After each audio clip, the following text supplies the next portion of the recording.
Welcome to After the Show, your weekly movie podcast brought to you by A. Scully and Sid Talk. We're addicted to movies. Are you?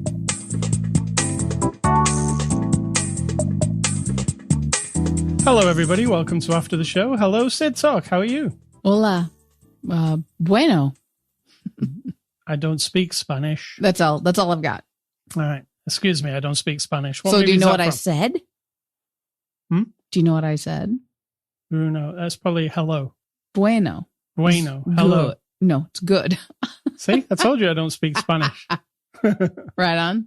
This is After the Show, a movie review podcast.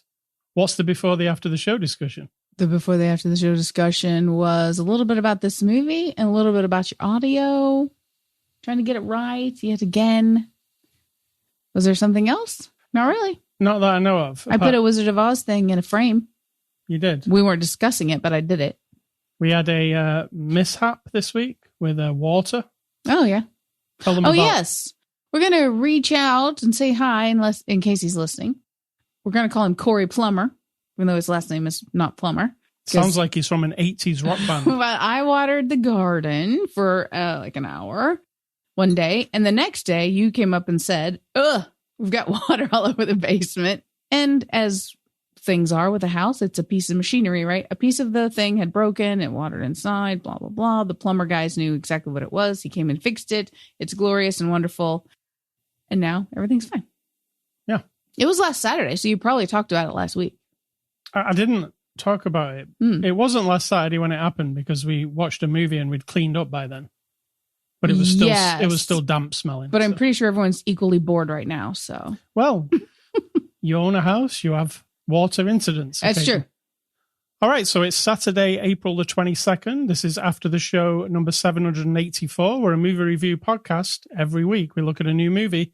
This week we're looking at the movie Cocaine Bear. It's a 2023 movie released on Blu-ray now. It's rated R for gore and violence. And it's from our friends at Universal who sent us a copy for review. Sid Talk. No. Give us the synopsis of Cocaine Bear. No. I think you're going to take this one. All right, here we go. An oddball group of cops, criminals, tourists, and teens converge on a Georgia forest where a huge black bear goes on a murderous rampage after unintentionally ingesting cocaine. I mean, that's pretty much. That's it. I could not. All I would say is read the title. That's it. That's my synopsis.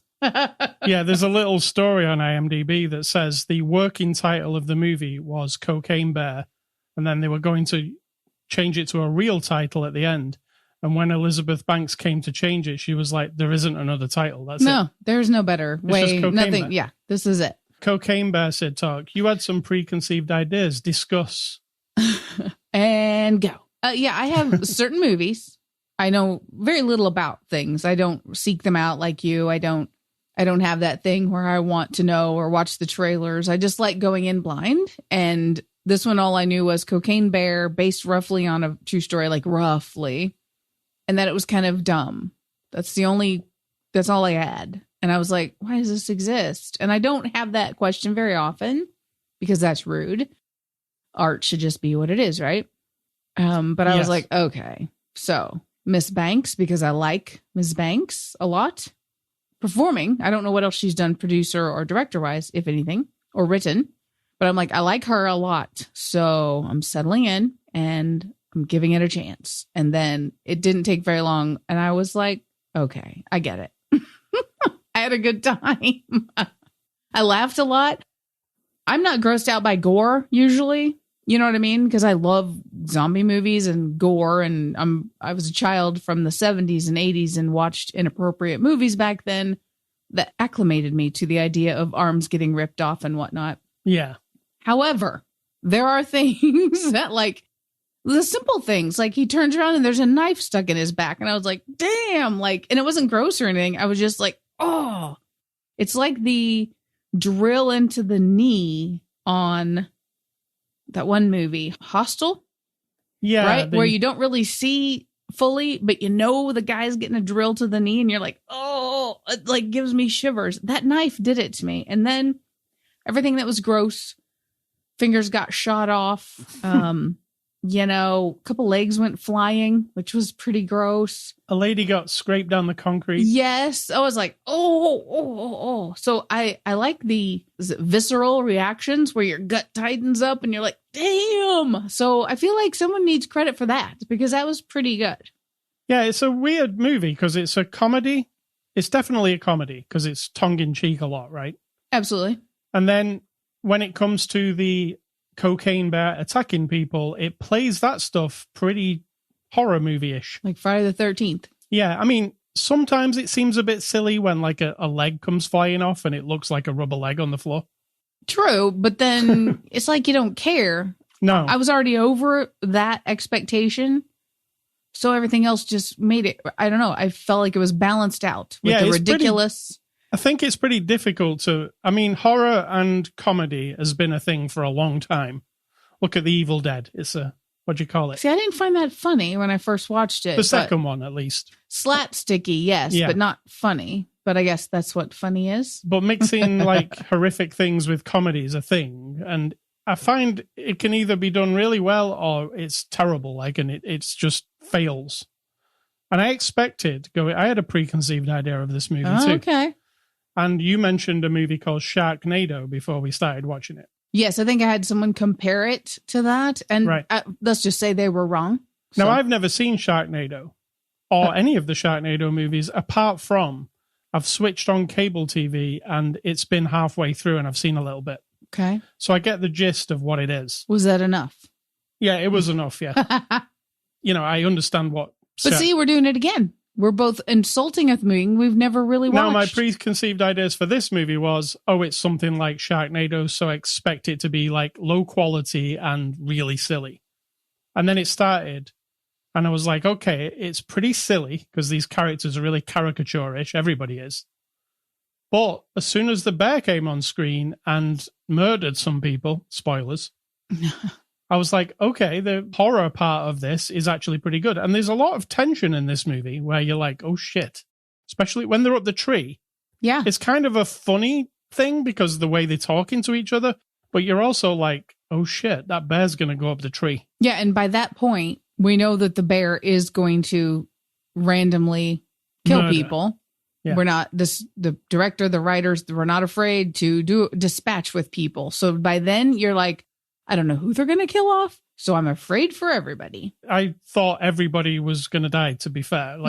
It just seemed that kind of movie. It's set up like a slasher movie, and the bear is the slasher, right? And then you're thinking, like, who's going to be left? Henry or Deirdre or the mom, right? Yeah. Who's the last person? Well, the first thing in my mind was they're not going to kill little kids, surely. And then on the screen, little kids start taking cocaine, and I was like, okay, all bets are off. If they're going to show kids with cocaine, maybe the bear's going to kill the kids. It played with the preconceived ideas I had, and guess what? I really liked it. I did too. It's funny because after it was over, I was like, I could have guaranteed, again, preconceived idea, that I was going to give this a 3 out of 10. Yeah. So maybe we should watch all the Sharknadoes because it's not fair to say... Ugh. I mean, if you've seen clips or whatnot, but even then you haven't seen the whole picture. So I'm willing. I'll sacrifice myself. I mean, I wouldn't. Maybe that'll be some summer viewing. I'll get all the Sharknadoes and check them out. How many are there? I don't even know. I feel like there's too many. No, see, you're doing it again. We don't know how entertaining. Let's watch the original and the best, the first one. What? Just watch the first one. Why? Because that would be the best one, right? You don't know. See, we're doing it. You're really laying it on because we have no idea. We're just going to have to try it. I'll try it. I'll do them. I'll watch them all. I don't know if I will. I've watched many zombie movies that you would be like, ugh. Movie snob kicking in. Well, I do switch on this. There's this channel we've found on streaming TV. Yeah. And it's called Shout Factory TV. And it plays like 24 hours of cult movies and really obscure horror movies, and often they're bad, sometimes they're good, but I've taken to watching like bits and pieces of them every day, and when a really good one comes on, I'm like, wow, I really appreciate the good one, because there are a lot of bad movies out there, right? Bad is subjective. Well, they seem bad when you're watching them on that channel, for instance. Yeah, but bad is subjective, which means it doesn't mean it's bad just because you don't like it. Right. But but bad to me anyway. And then I see a good one, like Black Christmas, for instance, which is it good? I've seen so many clips of that. It doesn't seem good. I really liked it. I've watched it like in 3 pieces. Right, so we have to dig a little deeper here. So if you like it, that equals good, yes. Which isn't reasonable. Good to me. That's like me saying Sharknado's bad because I actually have no fucking clue. Oh, there's the F word. Yeah, I did a thing last week. Yeah, you ran it through some sort of thing that counts how many swear words you say. It's a thing for podcasts that rates your podcast like an AI type thing. And it goes through and what it complained about was that the female host said shit 3 times. Now the male host said it once. Oh, yeah, true. So, yeah, let's try and Also, it's not AI. But that's a whole other discussion. No, it's called something AI. I know. People love, it's a whole other podcast to discuss the actual correct use of the term AI. But hey. So what did you think of the CG bear in this movie? Because it all hinges on whether it works. Well, not really. It doesn't all hinge on it for me because sometimes it was fine. Sometimes it was really CG-y, like a video game bear almost. But most of the time, I mean, I've never seen a bear going crazy on cocaine eating people. So I don't know what to compare it to. But there were times, especially movement-wise, from a distance, that it looked pretty crappy. But I got over it very quickly. It looked like Yogi Bear at some points. When it was stoned, kind of like really... It'd be like, it just got... I mean, it's CGI. They can do what they want. Yeah. And again, I doubt if any of those people have ever seen a cocaine bear. No. So they're just winging it, which I can appreciate. And Weta did the special effects. And they didn't try and hide the bear in like the shadows or the dark. It was always like... Well, actually, aside from the ending part, it was all in the light. So maybe that is why sometimes it seems kind of cartoonish. There's a scene where it's running after an ambulance, let me say. Yes. That looks very like Yogi Bear or something. That was one of my least favorite moments, even though the payoff for that little jaunt was very like, good. Whoa! In fact, it might be my favorite part of the movie, the concrete lady. Oh, not mine. I just thought that made me feel really like, I thought it was creative and really went there, you know? I feel like they intentionally made the effort in meetings or Zooms or however they discussed making this movie and said, okay, what have we never seen before? We have to do a thing we've never seen, right? Everybody who, like the guy hanging from the tree, you've never seen an upside down being chewed from the inside of the thigh situation. So I forgot about that guy. I feel like that was an intentional movement. Like, okay, we're going to do this. We got to be different from anything else people have ever seen. And we've got to be really disgusting because it's pretty disgusting. It's pretty disgusting. Even though, it seems like a lot of CG, moment to moment, you're like, oh my God, they did that. If you wince, it's doing its job. Yeah. Let's get on to the cast. Oh, I just wanted to mention the comedy. Was the comedy a hit for you? Because I found most of it to actually be funny. It was hit and miss. Like the sort of whiny... Okay, so in this National Forest Park place, there are these 3 teenage boys. We're going to put that in brackets because they look like they're about 30 years old, but who are terrorizing people. They're like the fumbling boys from Hocus Pocus, like the 2 dudes who pick on our leading boy. They're just fumbling idiots. You know what I mean? Yeah. They were, kind of lame. Yeah. And the comedy there was that they're actually kind of just whiny. Yes, they're terrible because they're willing to stab you and beat you up, but they're also like those dudes from Hocus Pocus. They're hapless and stupid and kind of overly sensitive because he's like, he didn't want to touch the toilet after he just had a fight with the guy in the toilet. And, like that kind of stuff. I get it. And it's like, okay, kind of all smooths out the person. But there were times when I thought, let's move on from the overly caricature of this guy. And what am I saying? This is a movie called Cocaine Bear. Exactly. It doesn't matter. And like I say, every character is a caricature, and they're all very silly, kind of. Apart not from everybody. The mom's not maybe the mom silly. and the kids are not silly. Yeah, they're all. But I mean, Ray Liotta's always kind of, no disrespect because I know he's dead, but he's a bit of a caricature character actor to begin with. And so that guy was just, the twirling the mustache kind of bad guy. That guy was literally like Ray Liotta was doing his Goodfellas thing, but an older version of it. Yeah. That's literally all it was. So yeah, he was playing on that himself, you know. So let's get on to the cast. Kerry Russell as Sari, the mother. What do you think? I liked Kerry. I think she's good. I mean, she's the anchor. You know, Henry's really funny. The kid, we'll get to him. He's funny. I like the way he talks and the way he is, and the girl, they're both real. I laughed at all of their stuff. So it's the mother and the two kids, and the kids are Brooklyn Prince, who plays Dee Dee, and Christian Convery, who plays Henry. Now, Brooklyn Prince, you'll recognize, or I recognized, and I was like, what was she from? Well, she's the little girl from the Florida Project, and she's great here too, right? Oh, yeah. Very good. Those kids get to swear in this. Yeah. Do cocaine, which it wasn't cocaine, it was probably powdered sugar. Yeah. But I'm hoping. the scene where the kids are like, let's do the cocaine. I'm like, oh, all bets are off now. Kids are doing cocaine. Aidan, we haven't seen this guy for a while. Alden Ehrenreich. He was Han Solo, and now he plays Eddie here. What do you think of him? I liked his character because it was so I want to be pathetic. nice because he kind of seemed to get better, but it felt like he was a bit not great at the beginning. And I don't mean the character. I mean, there's an element when someone's performing that's like they don't get it. You know what I mean? They don't get the thing about being the person. They're just doing the thing. I'm sure there are professionals out there listening to this who are like, yes, I know exactly what you mean.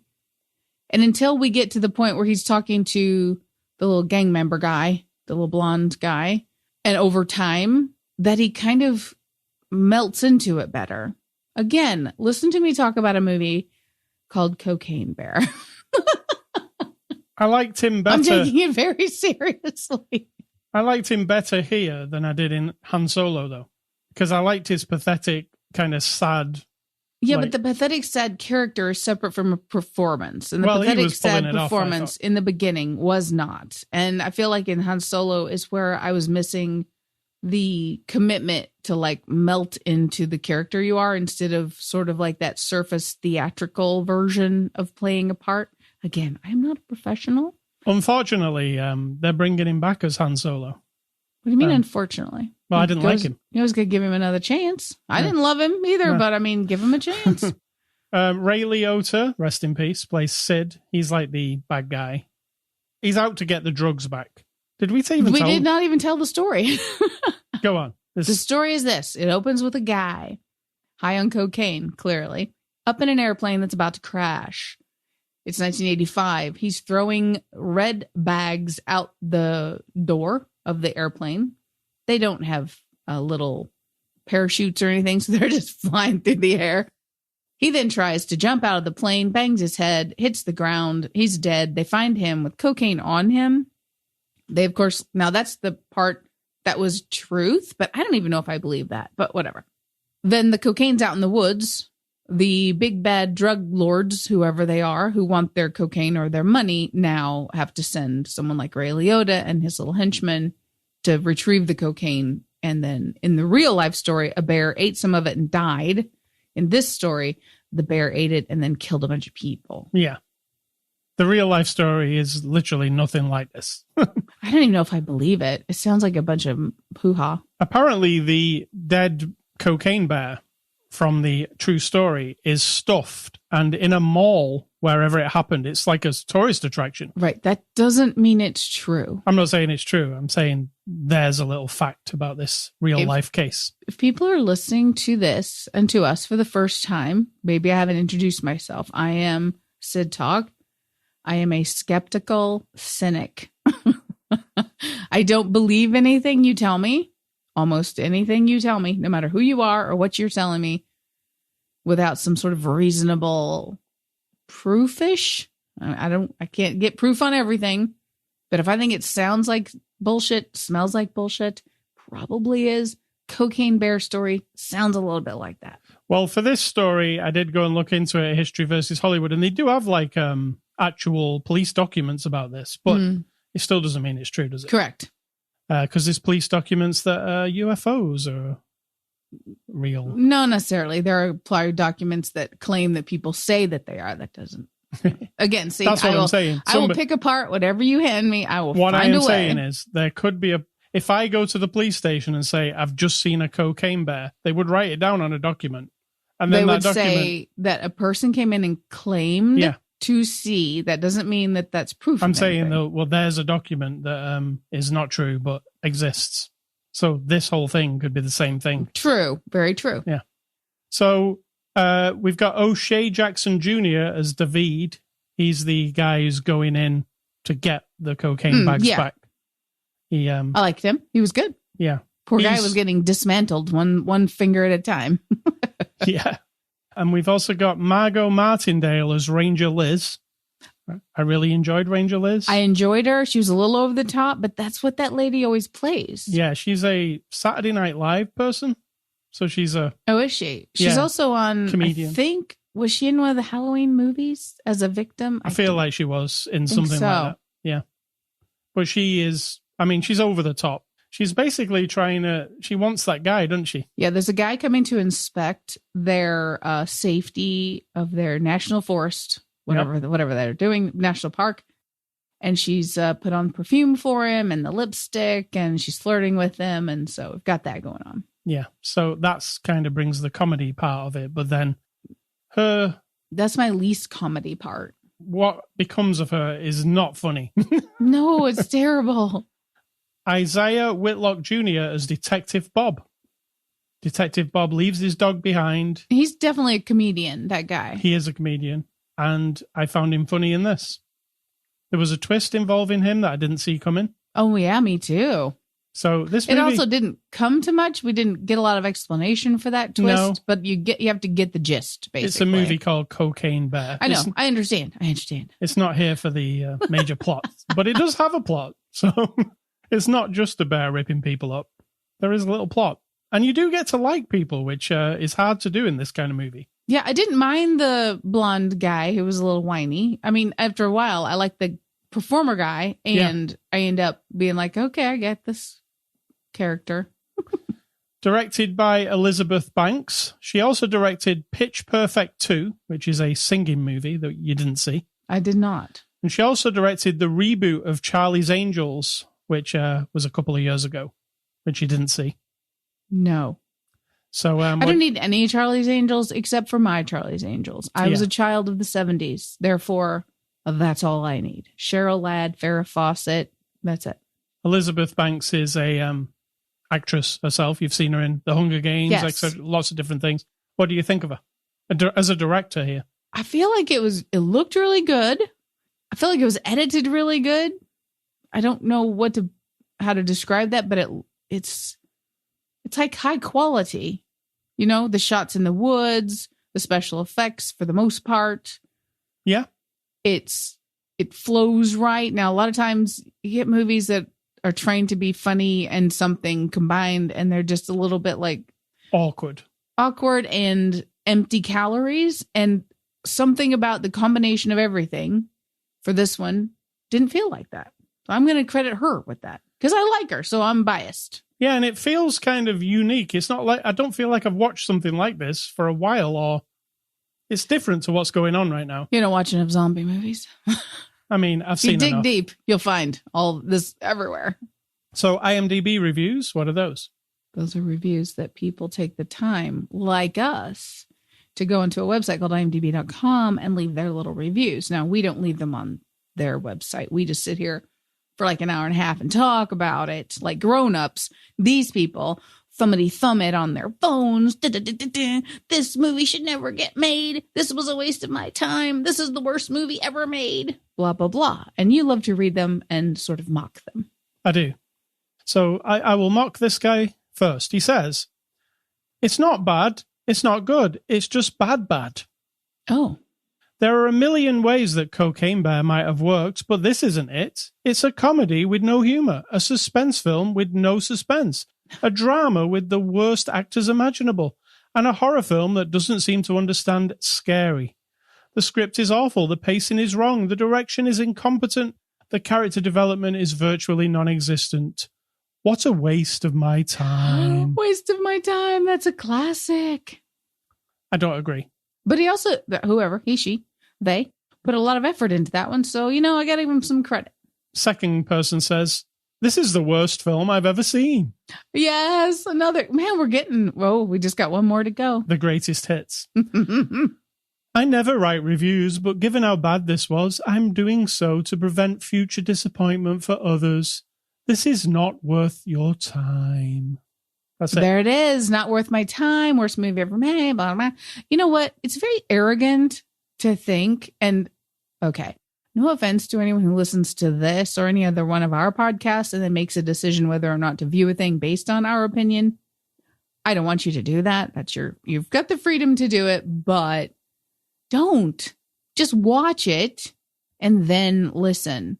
I recently had a conversation with a coworker. We were talking about video games and that reading reviews, kept them from buying a video game. And I'm like, why would you do that? Well, it's this much money. And I'm like, I get that. But then you, along with that review, not just decided, well, I just won't spend my money to do it, right? You've decided it's bad based on other people's opinions. And do you know what other people are full of? Anybody? Shite. Yeah. Other people have an entirely different life than you. They've had different experiences. They have different standards. They have everything different. And if you base your choices on their opinion in terms of like, well, I don't want to spend $100 to go to that hotel because I see a lot of bad reviews. Okay. But then don't carry on from there and say, well, that hotel is bad. You've just made a decision based on those reviews. That's fine. But it's not now for you to go on and spread the idea that it's bad when you actually have no idea. Like you haven't been there, you haven't seen it, you haven't done it, you didn't play it. That's it. And that's not even my advice for the day. It isn't. I'm still doing my IMDb reviews. I forgot what I was doing. Oh, God. All right. Number 3 says, what a waste of time. And he spells waste, waist. I don't know if that's a joke or just a mistake, but we'll see. I would give 0 stars if I could. Even if I think about it, it's a waste of time. And waste, he spells waist. Full of disgusting scenes of bear people. I personally did not find people's limbs funny. I didn't laugh once and I feel uncomfortable. I was boring. I felt like 4-hour movie. The funniest clip shown is the trailer. Don't even go if you had free ticket. Stay away and keep money for decent and don't happen again in the cinema. Avoid. I like it. I always like that guy. Where it's half makes sense. And then you're like, is this voice to text? And then you ramble with no like rereading it just to make sure that it's like, cohesive. Yeah. There are a bunch of extras on the Blu-ray, including a making of. There's a different ending to the movie. There's a gag reel. And there's also a commentary with Elizabeth Banks. So it's a loaded Blu-ray if you want to see all the behind-the-scenes stuff. So let's get to the score for Cocaine Bear. You know what? I'm going to give Cocaine Bear a 7 out of 10. I'm going to give it a 7.4. We're in the same area I again. know. I mean, it's because as a whole experience, not in comparison to other movies, that's not how I rate things. Maybe I should do a whole podcast just on my mind, how I rate things. But it's not like, oh, that movie was a 10, which was a romantic comedy adventure, whatever, and this one's a 7.4 in comparison to the 10. No, I rate them and only in reference to my own experience. So as an experience, I laughed. I thought it was fun. I grimaced and growled and I ate most of my popcorn, which was really good. It was like the perfect popcorn movie for me. And I will remember it. And there are people I would say, give it a shot. I know this isn't your normal thing, but give it a shot and then decide what you think of it. I'll pay for your rental. You know what I mean? Yeah. So, yeah, that's Cocaine Bear. And we liked it. I was surprised that we liked it. Yeah. Were you surprised I liked it? Did you think I did? Sometimes you predict.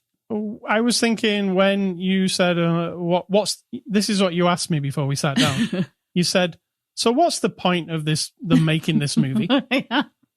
And I said, what do you mean? And you said, why even bother? What's the point? Like how did from the my thinking was, I get it. Somebody said there was like the real story of it. And then why did they make this movie? So that was rude. And I apologize to the ether to carry that on over to Elizabeth because, it was her thing. All right. So next week, we're going to look at the movie Ant-Man and the Wasp, Quantum Mania, the latest Marvel movie. So I don't mind a bit of Ant-Man. Well, you're going to get a little bit of Ant-Man because he's very small. Well, I didn't even know what I was doing there. All right. Movie recommendations. I was looking at this movie and then I thought of these two movies to recommend to you. The first one's The Florida Project, which stars Brooklyn Prince. I think it's a fantastic movie. One of my favorites. Very good. You remember it? Of course I remember it. Willem Dafoe. Yeah. And my second one is a movie with Elizabeth Banks and Seth Rogen, and it's Zack and Miri Make a Porno. It's from Kevin Smith. It's a bit different from what Kevin Smith normally does. Don't try to pretend that you liked it just because you're in love with Kevin Smith. I liked portions of it, let's say. Did you, though? I think Elizabeth Banks is very good in it. So that's why I brought it up. I see. And I'm going to give you my recommendations. I'm going back to the early 2000s for science fiction because I love science fiction. From 2010, we have Stakeland, which was pretty good. We're talking vampires. Yep. Then there's Trollhunter. Troll Hunters? I think so. Is it Swedish or Norwegian? It's Swedish, isn't it? One of those. I apologize for not knowing, but it's really interesting. I really loved it. It was on one of my Halloween years where I just picked a bunch of subtitled movies with languages I didn't understand, and I was in love with it. The same year I watched, what's the one? Let the Right One In. Oh, yeah. Yeah. Then we also have Tron from 2010. Another Earth very from good. 2011. That was very interesting. I like that one. And Apollo 18. So I did watch that one. Oh, yeah. Apollo 18 was on the Scream Factory channel. I must have blocked it out because I really don't like found footage. It wasn't very good from what I watched. I would say I probably sat through it and been like, oh, God, like, can you not have any more creativity? And this very intense. Yeah, I do remember it's like intense. Yeah. Kind of moony. Found footage moon movie. Yeah. Yeah. Not great. That's my recommendations. Hey, Scully Stuff. I've not played anything new to talk about. I'm still playing Forspoken, but I did want to talk about the season finale of The Mandalorian, which was really fun. What did you think? I enjoyed the whole show. Action-packed, satisfying ending, I thought. It was fine. I didn't think about it as the end, but yeah. Well, you're not going to see any more Mandalorian for some time. On the other hand, you are, because we started watching Star Wars Rebels, which we have watched before, but didn't watch all of it because it... I'll be honest, I remember zero, so it's like I'm watching it from the first time. Yeah, and Star Wars Rebels, the reason at Star Wars Celebration that Ahsoka is the next live-action Star Wars show, and Jon Favreau and Dave Filoni were saying it's probably handy for you as a fan to know about Star Wars Rebels because Ahsoka is the continuation of Rebels. So I was like, should we watch Rebels? I mean, I don't need an excuse to watch Star Wars. And we're watching Rebels. We actually nearly finished the first season already. And I'm really enjoying it. It's I love really the good. animation. It's really fun. Really cool animation, I think. It's a different style. It's 3D, right? It's like Pixar. Kinda, yeah. And I like the way people run and stuff. It's kind of a bit goofy. And I like the way they portray people like Moff Tarkin last night, like with that weird, like chiseled face. Yeah. You know, like they're dying from malnutrition or something. You're really selling it. But yeah, Rebels and Mandalorian, Star Wars, it's a thing. What's for dinner, Sid Talk? Well, we've come to the conclusion we'll have some kind of sandwich. Oh, yeah. Now, that's a takeaway sandwich. So it's going to either be Jimmy John's, which you've ruled out, Subway, which would be fine, Firehouse Subs, or the other one, Jersey Mike's. We have lots of options. We do. And we're not sponsored by any of those. We are not. That would be great. If you want to give us, here's the deal for any sponsorship. Give me $83,000 plus 1 year of free sandwiches, unlimited. What, $83,000? Yeah, that'll pay off my mortgage. I don't think sponsors give that kind of money. I'm just saying, If you want me to talk about your sandwich every single week on this amazing podcast for the next 5 years, then I get 5 years of sandwiches and $83,000. Seems like a good deal. I will talk about it precisely for about 15 seconds. And if it's shitty, I'll tell everybody that I had bad service or that it was cruddy or we got a weird tomato, because we have, and I will. So I know this sounds like a sweet deal for any sponsor. This goes for anyone who wants to sponsor this. $83,000 up front for 1 year of talking about your podcast and some unlimited amount of whatever it is you sell. Yes. That sounds good. All right, Sid, so what's your advice? And let's get out of it. Well, first I have to yawn. Your advice is have more sleep. It's very. I didn't sleep well. That is the truth. It's not really advice, as some people like to point out. I don't always give advice. I just observe things and think about it. And then sometimes there's a question. So, I hear a lot from people that freedom isn't free. We live in America. There's the concept of freedom, democracy. You're free to live, and other places don't have equal amounts of personal citizen freedom, right? I don't know every constitution or every government in the whole world, but, it's established kind of an idea. And people always say it's not free. That is true. But, freedom and control both have a price. So as one thing that Star Wars is reminding me, and I know it's fiction, however, it's based on, if you observe the world and know anything about history, that when a person has an idea and then tries to get a bunch of people to follow them and they want to control the world, starting with their own country and then colonize other countries or make campaigns across different continents. I'm talking about Roman Empire, British Empire, America, Australia, Canada, all these people, right?